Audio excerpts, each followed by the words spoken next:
Alright guys, I'm back for the gaming news this week, and let's get into it. So starting things off here guys, we get Stellar Blade's coming out this month, so pre-orders for PlayStation 5 exclusive action game Stellar Blade ahead of its release this month, so you can pre-order the game now guys, but Stellar Blade releases exclusively for PlayStation 5 on April 26th, and my advice to you guys is to avoid the controversy. That's what I'm doing. My dog's being loud. So Shift Up, the Korean studio, is a relatively new developer, but that hasn't stopped its upcoming debut Stellar Blade from garnering significant attention ahead of its launch later this month. And it's just Western studios being Western studios, guys, trying to force change. And these are all Eastern Korean companies and over there in Japan. There's other cases where they've tried to do the same with other Japanese developers, trying to westernize them. It's just the way the world is today, unfortunately. But the stylish, fast-paced action game is reminiscent of titles like the Devil May Cry and Bayonetta. If you're a fan of character action games, Stellar Blade should be on your radar. At the time of writing, Stellar Blade was the top PlayStation 5 game charts at Amazon, and for good reason. Looks like a fun game. I actually played the demo for it, guys. It's actually pretty good. There's a bit of a learning curve, but once you how all the button controls work, I'm sure you'll figure it out pretty quickly. Figured out Nier Automata when that game came out, so can't be too hard. Pretty good. You got the deluxe edition for $80, $70 edition. Pick your poison there. Play what you guys like. Don't listen to all the noise the gaming industry, the gaming news sites are making. It's not worth. Play what you guys like. Vote with your wallets, and yeah, that's all I can say to that. Stellar Blade, guys, if you're interested, pre-order coming out this month. So Microsoft is reportedly making AI chatbots to automate support tasks. Okay, Cortana. But Microsoft, that's actually in the description here. I just thought it was interesting how they put that there, because I'm pretty sure they're ending that thing service. But Microsoft is reportedly making an Xbox AI chatbot, plans to use to automate support tasks such as game refunds, deal with broken consoles and subscription issues, and answer questions about error codes. The Verge reports this chatbot, which is described as an embodied AI character that animates, is currently in testing according to the site. The Xbox Support Virtual Agent is part of a bigger plan to apply AI to Xbox. I don't know why they don't just call it Cortana 2.0 or something, although they got, as I said, they got rid of the original one. I saw something on them ending the service for Cortana.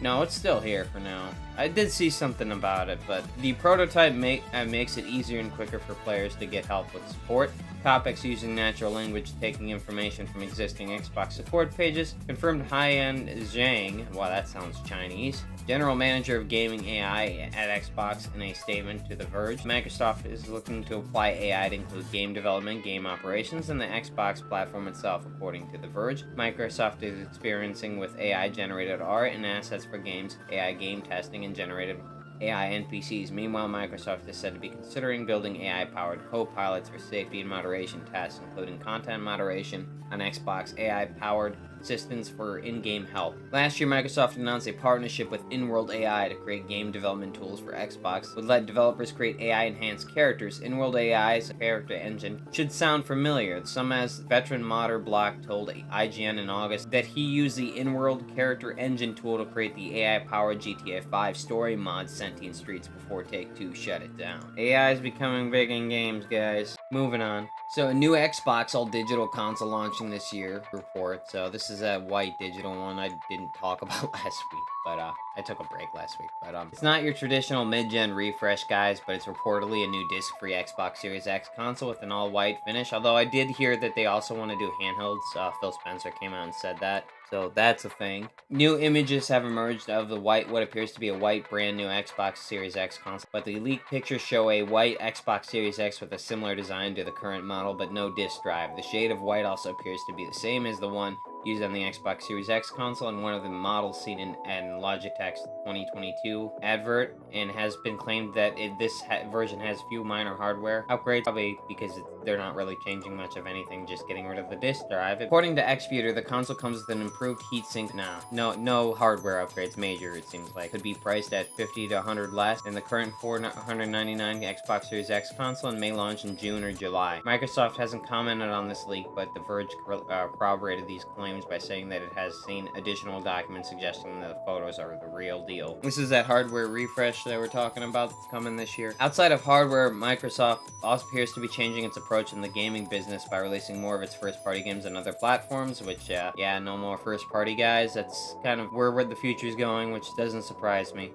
Gaming CEO Phil Spencer also spoke about how the company is attempting to create more open ecosystems on its hardware, how he'd like to see other storefronts like Epic Game Store and Xbox in the future. And he was talking about turning the Xbox ecosystem into basically like PC, where you have like all these platforms like Steam, Epic Games, any third-party app you can think of where you can get and play your games through on PC, I guess. I don't know which ones there are because I'm quite new to PC. I've had mine for like the last 5 years, I guess. But basically, that's what he's talking about doing with the Xbox. Instead of locking you into that walled garden known as the Microsoft Store and only being able to buy your games through that. We're gonna go the all-digital future, play anywhere. You might as well do that, just play anywhere. I mean, Jesus, physical media all the way, guys, so I get it. But it seems like the future's kind of just chugging on this way. Moving on. And The Witcher 4 has more than 400 people working on it. Full production begins this year. More than 2/3 of CD Projekt Red is working on the next Witcher game. So, The Witcher 4 is definitely going to be the next game by CD Projekt Red. There's no question. Cyberpunk 2, whatever they want to call it, I have no idea what it's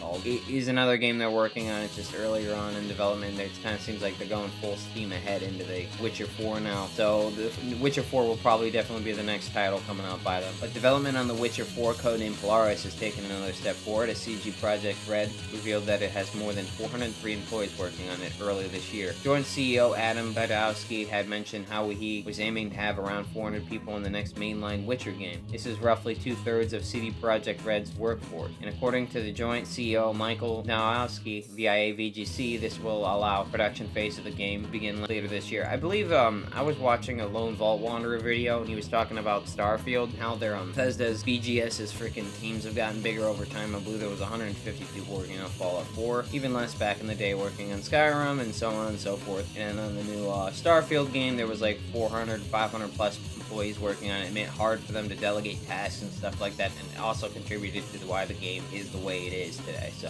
hopefully 400 doesn't always mean good, so I'm just putting that out there, guys. But CDPR is known for putting out a good game so far. I mean, they kind of flubbed 2077 when it first came out, but who knows? I'm gonna give them the benefit of the doubt here. I can see how running a bigger team though would, I don't know. Witcher 4, I have hope in. Let's just say that. That's all I'm saying with that. I don't want to be too negative there. But early in development of Polaris, Nowowski mentioned how the game had just 17 people working on it, as most of the staff had been reorganized and sent to work on other projects following the release of Cyberpunk 2077's Phantom Liberty expansion. 2077 still had 17 people providing support, while others projects like Orion Series and Hatter have 47, 37, and 20 people working on scale up over time. Effectively, as of February 29, 2024, CDPR has 627 developers assigned to several game services and other projects. Polaris is the fourth main Witcher game, the start of a new trilogy in the series. First Witcher game is also getting a remake, and CDPR is aiming to modernize it while also removing some of its more dated elements during the development of Phantom Liberty. CDPR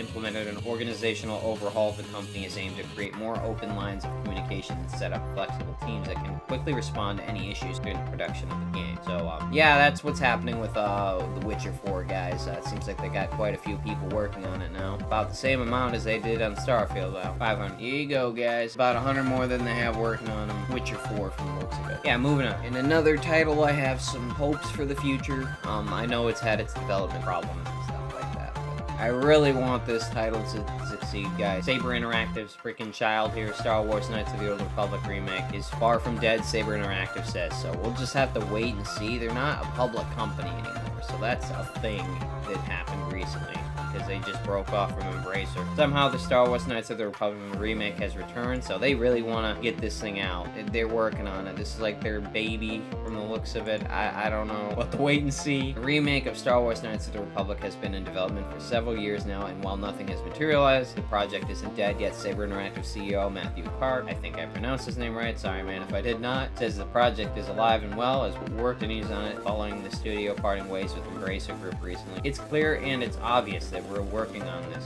Card said, and to IGN. It's been in the press numerous times. What I will say is that the game is alive and well, dedicated to making sure we exceed consumer expectations. That's good right there.